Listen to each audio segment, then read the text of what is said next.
13 lectures on the Apocalypse, the seals continued. The Lamb, having taken the scroll in his hand, breaks one of the seals. John is summoned by a loud voice to come and see. This is worth a moment's consideration. It was one of the 4 beasts that said, "Come and see." Now, in view of the fact that the 4 beasts represent the commonwealth of Israel, we here have the community of the faithful exhibited as having an interest in the signs of the times. They invite John to look at the events unfold themselves. The suggestion contained in this incident is that the servants of God are always interested in the signs of the times and watch public events from a divine point of view. They have always been of this watching class because they have both understanding and a strong desire for the accomplishment of the purpose of God in the earth. John responds to the invitation to come and see. He looks and sees something occur at which we shall presently look, but there is a peculiarity to be considered before going on. When a seal was broken, a parchment would be unloosed from its place. This is what would literally happen in what John saw. But what connection could there be between this act and the occurrence of a scene which John could witness? The movement of figures, the occurrence of incidents, the sounding of voices, etc. We would readily understand how the unloosing of a seal would put the Lamb in a position to know what was written in that part of the scroll unloosed. But how could it set events in motion that John could witness? This question we have already partly considered. There is evidently a missing link between the 2 things. We conjecturally supply that link if we suppose the scenes to be caused by Jesus as a result of the knowledge and power acquired by the opening of the seals. Jesus, so to speak, reads in the open scroll and knows what to do or cause to be done in consequence, like the conductor of a drama who requires the MS before he can put a piece on the stage. We disrelish the comparison exceedingly, but perhaps it illustrates what is involved in the opening of the seals better than anything else. The opening of the seals is, of course, a pure enigma. Literally, it means the communication by the Father to Jesus of knowledge which enables him to reveal events as destined to run in the channel of the Father's purpose. And not only so, but to conduct those events to their predestined issue. The first seal being opened, John, responding to the summons, "Come and see," beholds a white horse with a stiff-hand rider holding a bow, going forth on a conquering mission. Remembering that it was declared that the time was at hand for the beginning of the future things shown to John, what event or phase of things is there in the time immediately after the communication of the Apocalypse to answer to this symbol? We will best obtain an answer by asking what we are to understand by the horse. It is common to employ animals to represent political powers, for example, the British lion.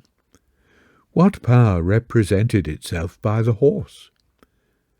Strictly speaking, there was but one state in the days of John, and that was the Roman state, leaving the barbarous parts of the earth out of the account.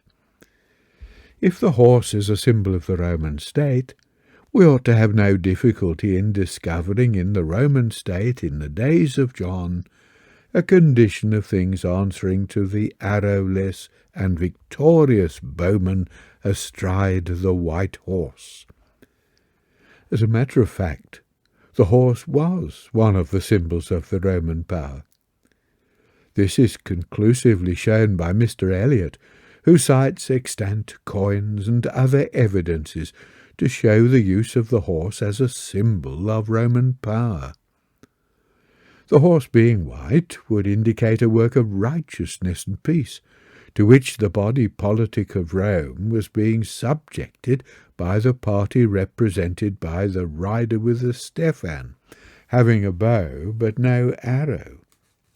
What party could this be? The apostolic enterprise at once suggests the answer. This enterprise was a conquering enterprise of a certain sort, having the Roman Empire as the arena of its operation. It was an enterprise achieved without blood, so far as the aggressions of the apostolic party were concerned. As Paul said, "The weapons of our warfare are not carnal, but mighty through God to the pulling down of strongholds." The 2nd of Corinthians, verse 10. Again he said, "We wrestle not against flesh and blood, but against the principalities and powers," that is, the ruling authorities. See Titus 3, verse 1. "Against spiritual wickedness in high places." Ephesians 6, verse 12. The bow is a symbol of speech. The victory was to be won by the use of the tongue, but without arrows as weapons of offence. This was the nature of the war carried on by the Spirit of God through the body of Christ in the days of John. It was a war of ideas, of truth against error, of righteousness against wickedness. Therefore fitly represented by an archer without arrows, and an archer wearing the stephan, the token of victory. For the apostolic testimony did in the end vanquish paganism in the Roman state. True it is that the faith was soon corrupted and overborne. Still, a great change was accomplished in the Roman Empire by the apostolic enterprise. Paganism was driven from the throne, and the world was brought into a nominal subjection to Christ and the apostles, which was a great gain, and a preparation for the more effective form of their work, which is yet to come. If it be asked why the work of the apostles should appear to be restricted in the symbol to Rome, the answer is found in the fact that their mission was essentially a mission to the Roman habitable, which comprised the entire civilized world at that time. The Roman Empire, as shown in the map, supplies the geography of their work. Their sound went out into all the earth, and their words unto the end of the world. Romans 10, verse 18. It was proclaimed to every creature under heaven, in the apostolic sense of the words. Colossians 1, verse 6 and verse 23. The apostolic work continued after the death of the apostles by means of the ecclesias founded by them, conducted as they were by spiritually endowed leaders. While it was in the progress throughout the world, peace and liberty prevailed to a great extent during the First Seal period, about 80 years, represented by the reigns of Nerva, Trajan, Hadrian, and of the Antonines, called the family of the Antonines, in the same way as we talk of the family of the Georges. Historians speak of this as the happiest period in the history of mankind, on account of the absence of war and the prevalence of general prosperity, a period fitly represented by the white horse ridden by the predestined victor of the arrowless bow. When the Antonines ceased to reign, a great change came over the Roman world, as indicated in the symbolism of the second seal. Here the horse is red, signifying bloodshed, and the rider is not an arrowless bowman, but a man with a mightier in his hand. This ought to be translated a dagger, the implement most commonly used in assassination, and most appropriate to represent a time when assassination became the order of the day.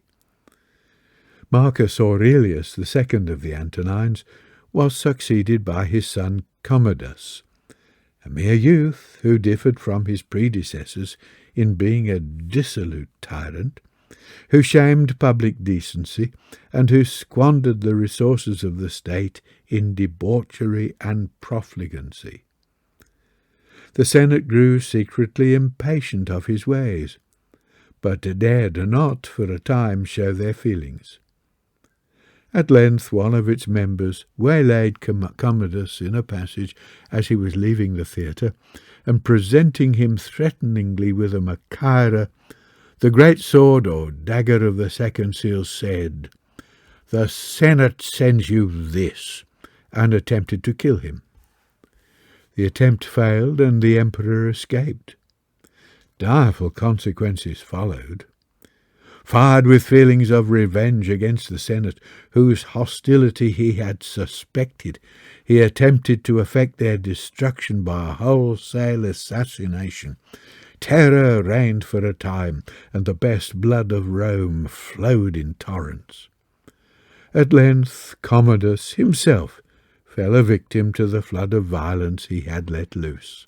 Then there was more red horse work.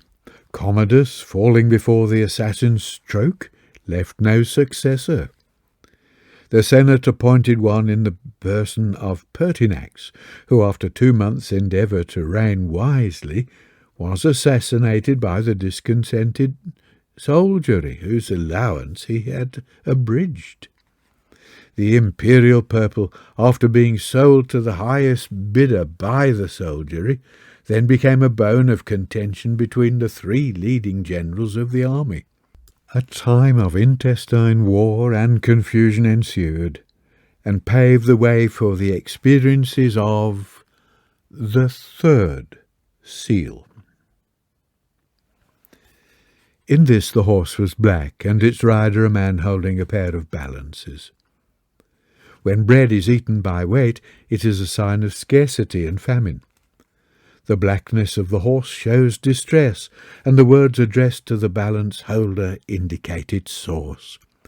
John heard a voice proclaiming, "A measure of wheat for a penny, and 3 measures of barley for a penny, and see thou hurt not the oil and the wine."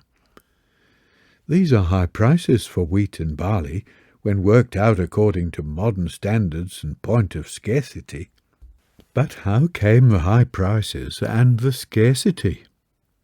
Not from bad harvests, but from heavy taxation on the part of the government, the official balance holder of the Roman horse.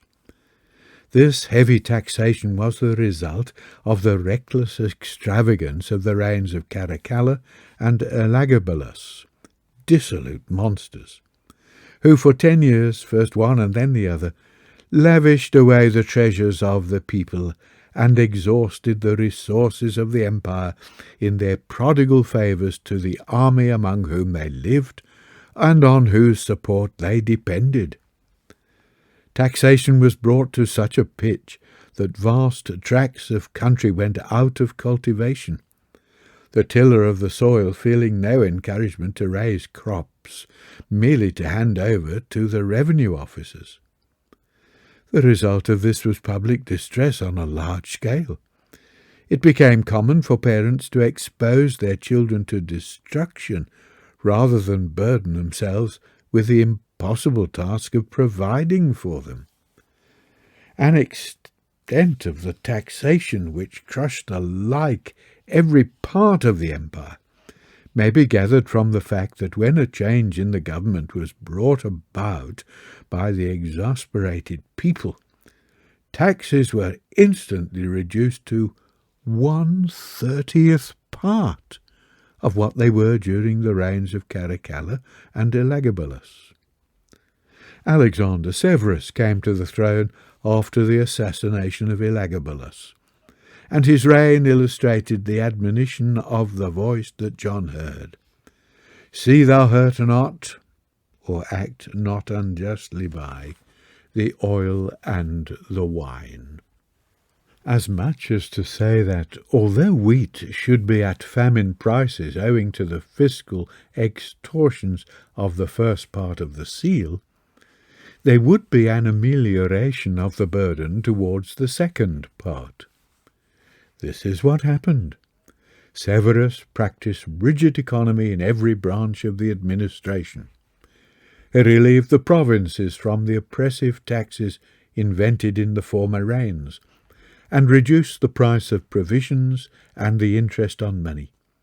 He sought to promote learning and the love of justice, in contrast to the profligacy of his predecessors, and acted on the conviction that the best way to secure the love and loyalty of his subjects was to promote their well-being.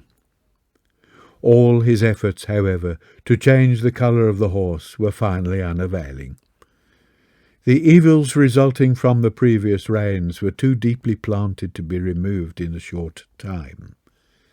And though for a few years there was considerable relief, the army, becoming discontented with the economy of Severus, proved a final obstacle to his reforms, and by their hostility paved the way for the dreadful experiences of the fourth seal, which we must defer till the next lecture.